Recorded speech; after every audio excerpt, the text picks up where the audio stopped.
dhegaystayaal soo dhawaada waxaan halkan idinku soo gudbin doonaa qiso kale oo xanuun badan oo inooga sheekaynhayo mid ka mid ah naftuurayaashii Jowxo waxaana qoray qisadan abwaan cabdirasaaq habbi. goobtu waa meesha la dhaho Sirogole oo ah tuulada Hodan Weyne iyo fiiqinta u dhaxaysa. taariikhdu waxay ahayd 2003 saacadu qiyaastii waxay ahayd 1:00 subaxnimo. waxaanu ahayn 6 naftii hore oo wada tashan qori, hal ninna waran loo ahaa. waxaana la socday taliyihii qaybta Nogob oo la dhihi jiray Axmed Nuur Garaase, waran loo ahaa oo anaa watay qorigiisii. waxaan ku soconnay qubbi dad jabhada ma lahayn xilligaas. haddaba markaan halkaa marayno iyo oon daranna qabtay, waxaan go'aansannay inaan waddada galno oo joojinno gawaadhida maraysa si aan biyo uga qaadanno. waxaa waagaa waddada mari jiray baabuur yaryar oo jaadla ahaa. jaadlaha iyo jabhadduna wax cilaaqaada kamayna dhexaynin oo jabhadda umuuna istaagi jirin. qaybaha barina rag buuba ka jiidhay oo naftoodhorayaal ayaaba ku maqan. markaan waxaan rabnaa inaan jaadlaha kibray maanta helno, dabadeedna aan biyo ka qaadanno intaan xoog ku istaajinno. gani cali aar allah u naxariistee iyo aniga iyo shaafi aflow waxaa lana yidhi idinku joojiya. saddexdii kalena korkay mareen oo waannu idinka soo hubin bay dhaheen. waddadii baan galnay. dalcad dheer baannu kaga jirnaa waddada. durba waxaan aragnay gaadhi yaroo soo maqiiqan. gaadhiga wajahadiisa hore waxaa ka aragnaa nin cumaamad madaxa ku xidhan oy dabayshu kaga bigbigsiin hayso. naftihura ganay nin iga siyaanaysan buu ahaaye wuu gartay inuu wuxuu gaalo tahay. anna cumaamaddaan arkay yaan niyaddayda geliyey inuu wuxuu shacab yahay oo malaha waxaanban islahaa waa wadaad yar. ilaan sidan waa kaarta ay samayso oo waxay rabtaa in loo maleeyo shacab inay tahay. rag badanna qaabkan wayba ku laysay. durba waxaan arkay kii cumaamadda xidhnaa fadhiisu uu fadhiistay iyo ganay oo xabad ku riday. ganay xabaddiibuu u daayey, isagana xagga baabuurka iga xigay. anigii waxaa niyaddayda gashay waa jaadlihii aan istaagi jirine waddada bartankeedii yaan ku kulannay. anigiiyo gaadhigii wuu istaagay, weliba sidii wax rogmanaya intuu dhinac u wada ciiray wuu haddana caadi u istaagay u socday. yaan daaqadda gaadhiga soo hoos istaagay. hal xabbo ayaa gaadhigii dib uga dhacday. ilaan halkaa xabbo ee baas wuxuuba ku dhacay naftuhure gani cali aar. anigii yaabay garan waaye xabbadda baas waxa riday. ilaan gaalo meesha uguma jeedine intuba ka dhaqsa badane hal mar unbay gaalo aan yarayn oo wada buurbuuran ka dhex istaagan gaadhigii.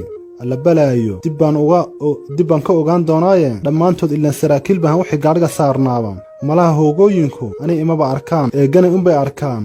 halkii anoo taagan yaan xabaddii dabada u qabtay, weliba si afsaar ah. horta gaadhigii wixii ku jiray ilaahay ma cayminin, si fiican baan u dabsaarnay. kii markaan holcinnay yaan aragnay gawaadhi kale oo soo socda. dib baan u baxay. waxaan u imid gani cali aar iyo naftihurihii kale, laakiin ma ogi dhaawac inuu yahay ganay. ku darsoo tuurayaashii kale wax ballan ah maanaan lahayn, dhulkana aqoon uma lihin. haddaba waxaan isnidhi saaxiibbadiin waddada liilkeeday koreene dadii baan kor u garab qaadnay. meeshaan ku wadnay inaan wiilashii kale u tagno unbaan aragnay gaadhi u eg kaan holcinnay oo taagan. haddana waaba ku kale, ilaan waddankuba wuu xidhan yahay. allow waa taada. ilaan wiilashii wayba na daba mareen. geed waddada u xigaan aragnay askari fadhiya. ilaan intaan gaadhigii hore holcinaynay waa intay gawaadhida ka daateen yay ka gees sii xidhaan difaac oo intaannu bartanka u soo galnay yayba sugaysaa. horaannu soo dhaafnay difaaceedii oo waxaan ku jirnaa xero. arrintu way nagu cuslaatay. markaa iyada ah naftihurihii kale nala socday mooyi goor uu naga leexday. ilaan gaaladii baa gacanta ku dhigtay, laakiin ma ogin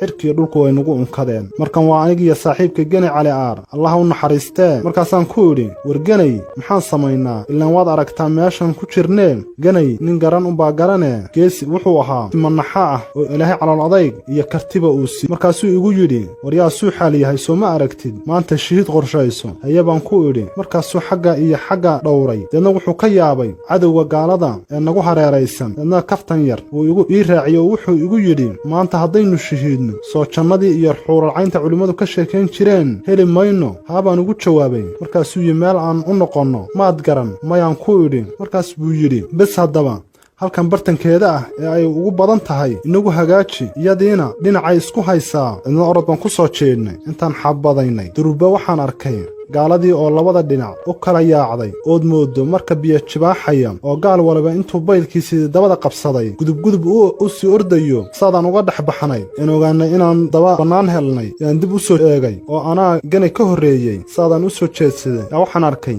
ganay oo intay kor u qaaday xabaddu dhulka ku dhacay markaasaan ku idhi war may kugu dhacday markaasuu igu yidhi war igumayna dhicine rid xabadda dadna waxaan arkay surwaalkiisii ooy nag ka dhigtay ilaan intay dhudhunka kaga dhacday ooy hilibka filaaxisay bay lafta qayb dhan la tagtay wax yar baan soconnay mar labaad baan ku soo jeedsannay gaaladii saadaan ugu soo jeedsannay ganay haddana intay kor u qaaday dhulka ku dhufatay war may kugu dhacday iyo maya oo wuu iga qarinayaa dhaawiciisa ilaa intay haddana kelida kaga dhacday yay ka sii dhex baxday laakiin xagga caloosha mayna gaadhin durba waxaan dareemay xabaddiisii oo kor u dhacaysa markaasaan ogaaday inuu wax weyn si ka yahay naftuhuraha oo xaaladdu ayna sahlanayn ilaan calool nugayl kumaanan aqoonine umaati baan u fiiriyey deedna waxaan arkay gacmihiisii qorigiisii iyo baylkiisii oo wada dhiig ah oo ilaan gacanta xabadda u horraysay oo intay caloosha kaga dhacday oo qorigii ku soo celiyey unbay ku noqnoqotay caloosha gacanta ilaa iyo faraha iyo 4 ilaa 5 meelood ka baxday gacantana ka jabisay oo ilaan wiilku qoriga xagasha gacantuu ku wataa taasaa sababtay inay xabaddiisu kor u dhacdo markaasaan arkay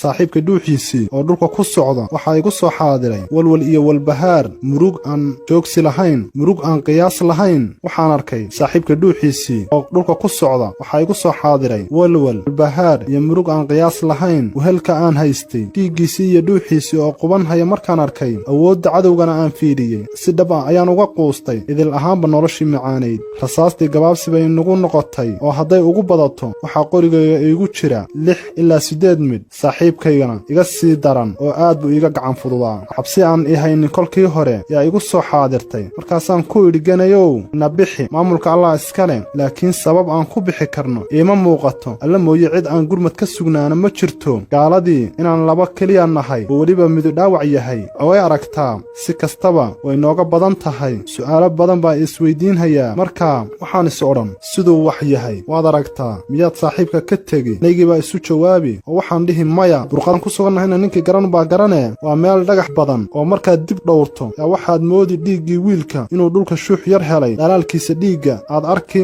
oo waddo caadi ah ayuuba dhiiggiisu sameeyey waan soconnay gaaladii dhan waliba ka soo dhaqaaqday weliba si kalsooni leh ayay dhinac kasta nogaga soo dhaqaaqday markaasuu saaxiibkay geni cali aar igu yidhi uunno ma isdhaarsannaa markaasaan ku idhi horaanba isu dhaarsannay laakiin genayow adoo nool inaanan kaa teganin waa ballan markaasuu saaxiibka gena yidhi allah u naxariistee uunna ma isdhaarsannaa markaasaan ugu jawaabay horaanba isu dhaarsannay laakiin genayow adoo nool inaanan kaa teganin waa ballan ah ee soo soco saaxiib allaahu akbar waan iska soconnay waxaan markaa raadsan haynaa suryo yar oon fadhiisanno deedna midkaanaba dhinac u jeedsado halkaana ku dagaalanno ilaa intay naftu naga dhacayso walow aanaan haysanin rasaas nagu filan laakiin inaan baxno iyo inaan sii soconno toona raja nagama jirto dhegaystayaal qaybta xigta la socda dhegaystayaal soo dhowaada waxaan halkan